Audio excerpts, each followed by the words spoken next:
অমলকান্তি আমার বন্ধু। স্কুলে আমরা একসাথে পড়তাম।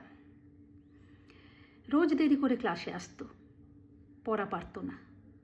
শব্দরূপ জিজ্ঞেস করলে এমন অবাক হয়ে জানলার দিকে তাকিয়ে থাকতো, দেখে ভারী কষ্ট হতো আমাদের।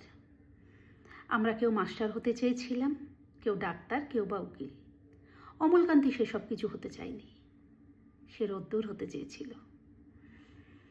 ক্ষান্ত বর্ষণ কাকডাকা বিকেলের সেই লাজুক রোদ্দুর, জাম আর জামরুলের পাতায় যা নাকি অল্প একটু হাসির মতো লেগে থাকে। আমরা কেউ মাস্টার হয়েছি, কেউ ডাক্তার, কেউ উকিল। অমলকান্তি রোদ্দুর হতে পারেনি। সে এখন অন্ধকার একটা ছাপাখানায় কাজ করে।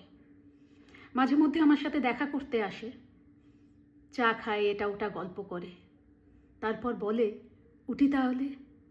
আমি ওকে দরজা পর্যন্ত এগিয়ে দিয়ে আসি। আমাদের মধ্যে যে এখন মাস্টারি করে, অনায়াসে ডাক্তার হতে পারত।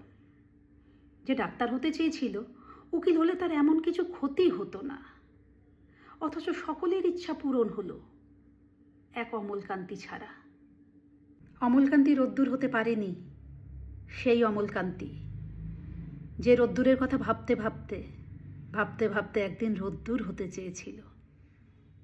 আমাদের প্রত্যেকের জীবনে একটা করে অমলকান্তি আছে, তাই না? কিন্তু না, আমরা হেরে যাব না, আমরা হারতেও দেব না। আমরা রোদ্দুর হতে চাইব, রোদ্দুর হতে সাহায্যও করব, তাই তো? তাহলে চলুন, আজ এতটুকুই। আবার কাল ফিরে আসছি। ভালো থাকবেন।